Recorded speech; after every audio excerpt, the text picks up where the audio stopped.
दोस्तों, आज की इस चर्चा में हम एक बेहद दिलचस्प और सच कहूं तो थोड़ी डराने वाली घटना का गहराई से विश्लेषण करने वाले हैं। डिजिटल दुनिया में हम सब अपनी आधी से ज्यादा जिंदगी बिता रहे हैं, है ना? और इसी दुनिया में धोखे और फरेब के तरीके इतनी तेजी से बदल रहे हैं कि यकीन करना मुश्किल हो जाता है।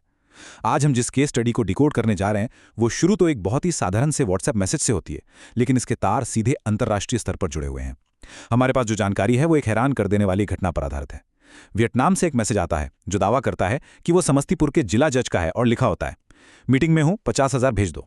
बस आज हम इसी एक घटना की पूरी परतों को उधेड़ेंगे। हम समझेंगे कि कैसे तकनीक, इंसानी मनोविज्ञान और सत्ता के रसूख का इस्तेमाल करके एक इतना शातिर जाल बुना जाता है। यह सिर्फ एक न्यूज नहीं है, यह मॉडर्न साइबर क्राइम कैसे काम करता है उसका एक बिल्कुल परफेक्ट लाइव एग्जाम्पल है।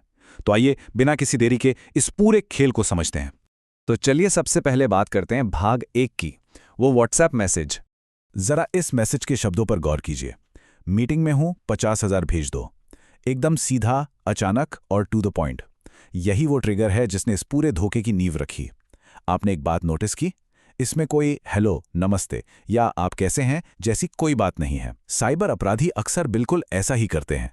वो सीधे आपकी जिंदगी में एंट्री मारते हैं। इस तरह की सीधी और अचानक मांग का सिर्फ एक ही मकसद होता है, सामने वाले को सोचने का बिल्कुल समय न देना। ये मैसेज हमारी आम बातचीत के सभी नियमों को तोड़ देता है। जब किसी को ऐसा मैसेज मिलता है तो हमारे दिमाग का वो हिस्सा जो खतरे का अलार्म बजाता है ना, वो इस अचानक आए निर्देश के सामने अक्सर सुन्न पड़ जाता है।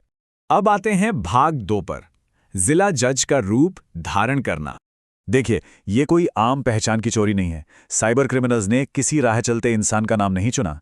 उन्होंने सीधे समस्तीपुर के जिला जज की पहचान का इस्तेमाल किया। न्यायपालिका के इतने ऊंचे पद का नाम लेना ये कोई तुक्का नहीं था, ये एक बहुत ही सोची समझी रणनीति थी। एक जिला जज के पास स्थानीय स्तर पर बहुत पावर होती है, बहुत सम्मान होता है। समाज में उनके पद को लेकर एक स्वाभाविक आदर और भरोसा होता है।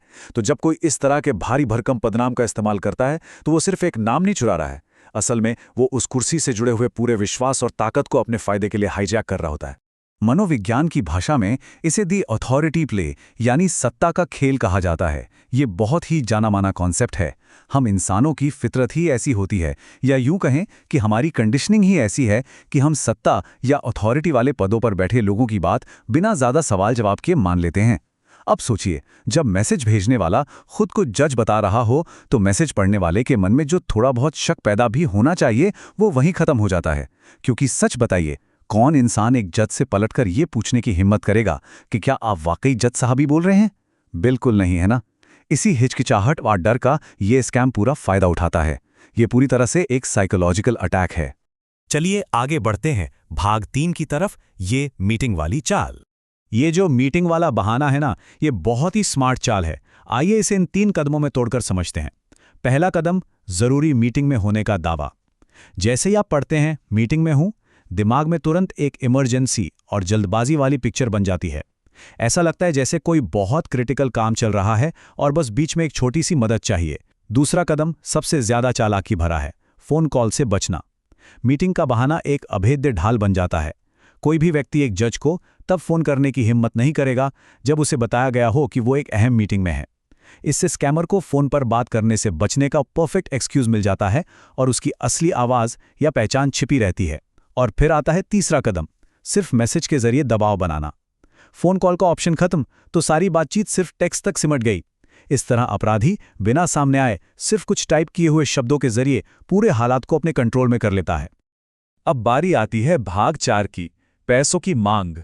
50,000 रुपए, यही वो जादुई आंकड़ा है जो इस पूरे धोखे का असली मकसद है। ध्यान देने वाली बात यह है कि ये अमाउंट कैसी चुना गया।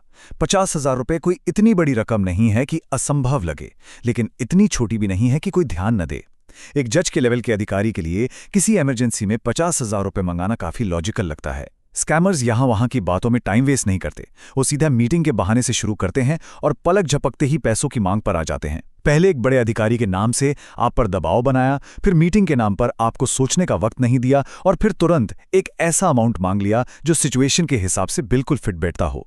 ये सब कुछ इतनी स्पीड से होता है कि सामने वाले को यह समझने का मौका ही नहीं मिलता कि वो एक बहुत बड़े जाल में फंस चुका है। और अब भाग 5, वियतनाम कनेक्शन का चौंकाने वाला सच। यहां आकर ये पूरी कहानी 180 डिग्री घूम जाती है। एक बहुत ही दिलचस्प और चौंकाने वाला कॉन्ट्रास्ट देखिए। दावा की गई लोकेशन है बिहार का समस्तीपुर जिला, एकदम लोकल। लेकिन जब इस मैसेज की टेक्निकल जांच की गई तो पता है इसकी असली लोकेशन क्या निकली? वियतनाम। जी हाँ, वियतनाम। ये दो बिल्कुल अलग दुनियाओं का टकराव है। एक तरफ है एक लोकल प्रशासन और एक जिला जज का दबदबा, और दूसरी तरफ है हजारों किलोमीटर दूर बैठा एक अनजान साइबर अपराधी। ये इस बात का सबसे बड़ा सबूत है कि आज के इस डिजिटल युग में अपराध की कोई सरहद नहीं बची है।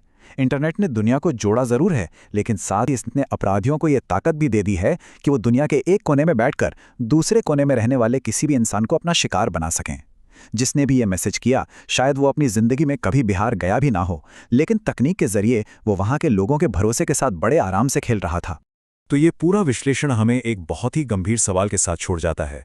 जरा सोचिए, हमारी स्थानीय सुरक्षा के लिए इसके क्या मायने हैं जब हमारे ही किसी लोकल अधिकारी की पहचान दुनिया के दूसरे कोने से चुरा ली जाती है। जब हमारा भरोसा, हमारा सिस्टम इतना कमजोर हो जाए कि वियतनाम में बैठा कोई भी इंसान महज एक व्हाट्सएप मैसेज के जरिए उसमें सेंध लगा दे, तो हमें अपने डिजिटल संवाद के तरीकों पर बहुत गहराई से सोचने की जरूरत है। ये सिर्फ एक स्कैम की कहानी नहीं है, ये हम सब के लिए एक बहुत बड़ा अलर्ट है कि डिजिटल दुनिया में जो स्क्रीन पर दिखता है वो हमेशा सच नहीं होता। हमें यह समझना ही होगा कि इस दौर में हमारा सबसे बड़ा हथियार हमारी अपनी जागरूकता है, और किसी भी अचानक आए मैसेज पर सवाल उठाने की हमारी आदत है। इसी विचार के साथ हम आज के इस विश्लेषण को यहीं खत्म करते हैं। सतर्क रहिए, सुरक्षित रहिए, क्योंकि इस नई दुनिया में जानकारी ही बचाव है।